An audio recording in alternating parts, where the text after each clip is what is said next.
Hi friends, இன்னைக்கு நம்ம வீட்டு லஞ்சுக்கு நான்வெஜ் மெனு தான். ரெசிபி எப்படின்னு பார்க்கலாம் வாங்க.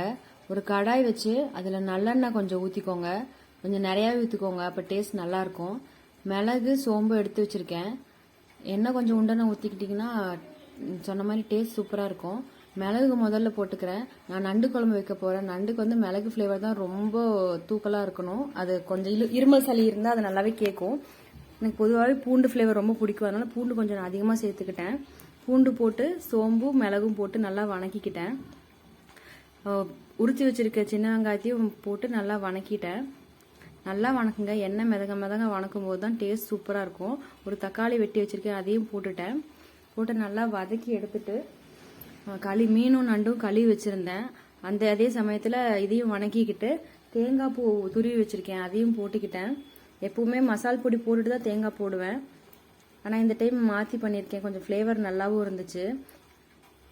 தேங்காய் பூ போட்டதுக்கப்புறம் மசால் பொடி போட்டுக்கோங்க, ஒரு 2 ஸ்பூனு. நான் வீட்டில் அரைச்ச குழம்பு மிளகாய் தூள் போட்டிருக்கேன்.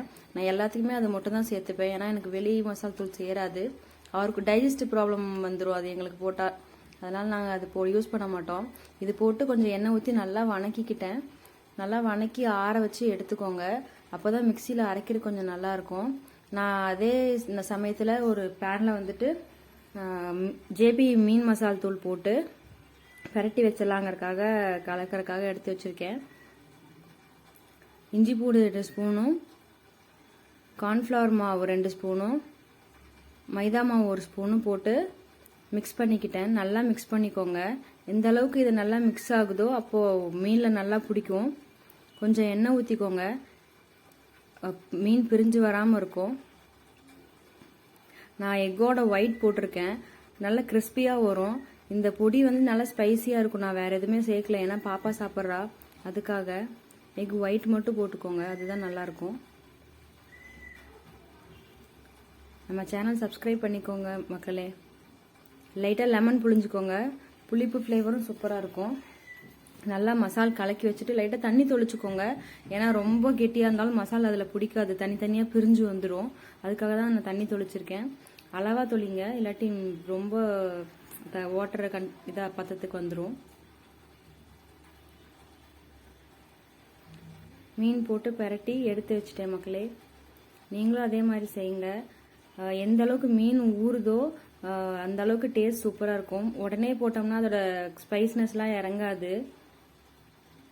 நான் எல்லாமே போட்டு தடவி எடுத்து வச்சுட்டேன். சைடில் வந்து இதை அரைக்கிறதுக்கான வேலையும் பார்த்துட்டேன்.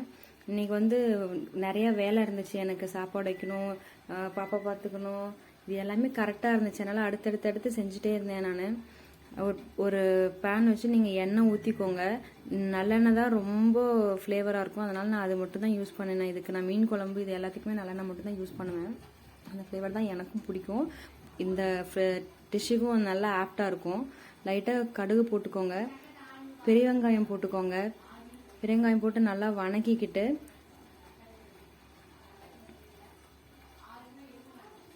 கருவேப்பிலையும் போட்டு வணக்கிக்கோங்க. நான் இந்த கேப்பில் வேறு ஏதாவது வேலை பார்ப்பேன், அதனால தான் அந்த கேப் வருது. நான் இந்த கேப்பில் வந்து மிளகு தான் இடிச்சிட்டு இருந்தேன். மிளகு போட்டிங்கன்னா, நான் முன்னாடியே சொன்ன மாதிரி மிளகு தான் இதோட ரொம்ப பெரிய ஃப்ளேவரு. மிளகு போட்டு நல்லா கிளறிட்டு அதே எண்ணெயில் 1 ஸ்பூன் போட்டுக்கோங்க. நல்லா கலர்ஃபுல்லாக வரும் குழம்பு.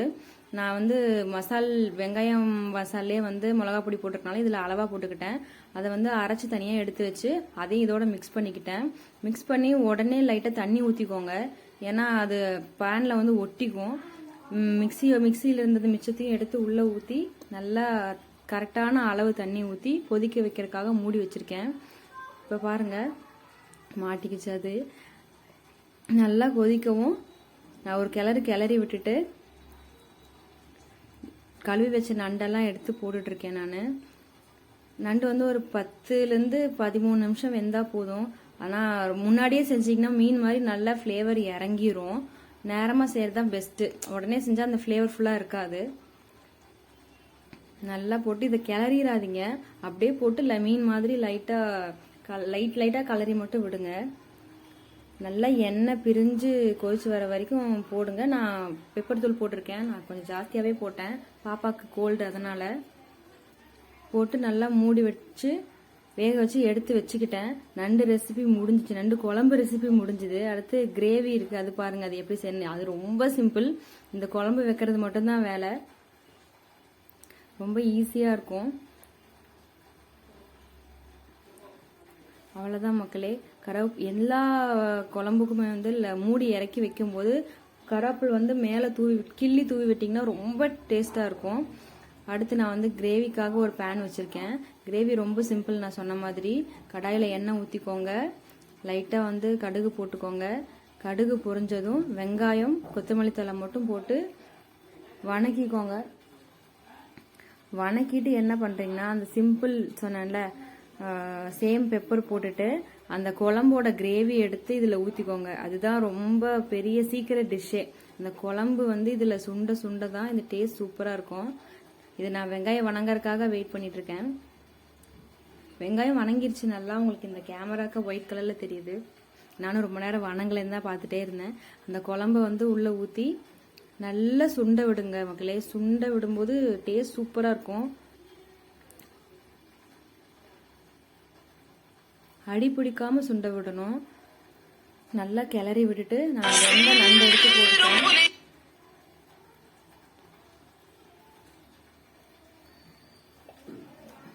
நம்ம சேனல் புதுசாக இருந்தால் தயவு செஞ்சு சப்ஸ்கிரைப் பண்ணிக்கோங்க. எல்லாருமே சப்ஸ்கிரைப் பண்ணிட்டு பாருங்க. சப்ஸ்கிரைப் பண்ணாதான் எங்களுக்கு நிஜமான பவர் வரும். பாருங்க, லைக் பண்ணிக்கோங்க. அவ்வளோதான் மக்களே. இதை ஊற்றி இதை கொதிக்க விட்டு நல்லா ட்ரை ஆகிற அளவுக்கு மூடி வச்சிருங்க.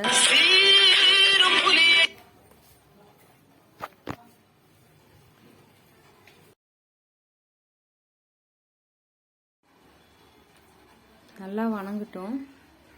கொத்தமல்லி தூவி நான் சொன்ன மாதிரி கருவேப்பிலை போட்டு அந்த ஃப்ளேவர் இறங்குற வரைக்கும் மூடி வைங்க. ட்ரை ஆயிடுச்சு, எனக்கு இந்த இது போதும். ஏன்னா நேரம் ஆனால் இன்னுமே ட்ரை ஆயிரும். நான் இறக்கி வச்சிட்டேன் மக்களே.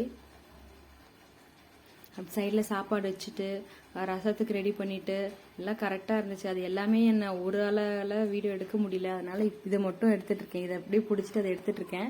என்ன லேக் ஆகுதுன்னு யோசிக்காதீங்க. நாங்கள் நியூ கண்டென்ட் கிரியேட்டர் மாதிரி, அதை சப்போர்ட் பண்ணுங்க ஃப்ரெண்ட்ஸ். அடுத்து நான் வந்து ஃபிஷ் ஃப்ரைக்காக பேன் வச்சிருக்கேன். ஃபிஷ் எல்லாம் நல்லா காஞ்சிருச்சு. எண்ணெய் காஞ்சதுக்கப்புறம் காஞ்சிச்சான்னு செக் பண்ணிக்கோங்க. காஞ்சதுக்கப்புறம் நான் ஃபிஷ்ஷு போட்டு பொரிச்சு எடுத்துக்கிட்டேன். காரம் நான் சொன்ன மாதிரி காரம் அளவான காரமாக இருந்தது, பாப்பாவுக்கு பிடிச்சிது. நான் ஏன் வந்து பூண்டு அதிகமாக எல்லா இதுலேயும் சேர்க்குறேன்னா, குழந்தைங்க இருக்காங்க, நம்ம வேலைக்கு போகிறோம், அதனால பூண்டு ஃப்ளேவர் வந்து அதிகமாக இருக்கும்போது ரொம்ப சீக்கிரம் டைஜஸ்ட் ஆகிரும் ஃபுட்டு எல்லாமே. அதுக்காக தான் வந்து பூண்டு அதிகமாக சேர்க்குறோம். பூண்டு பெருங்காயம் வந்து ரொம்ப ஹெல்தி உடம்புக்கு, அதனால் நீங்களும் சேர்த்துக்கோங்க, ரொம்ப நல்லது. இந்த வீடியோ உங்களுக்கு ரொம்ப பிடிக்கும்னு நான் நம்புகிறேன். அவ்வளோதான் மக்களே. இது டிஷ் எல்லாமே முடிஞ்சிச்சு.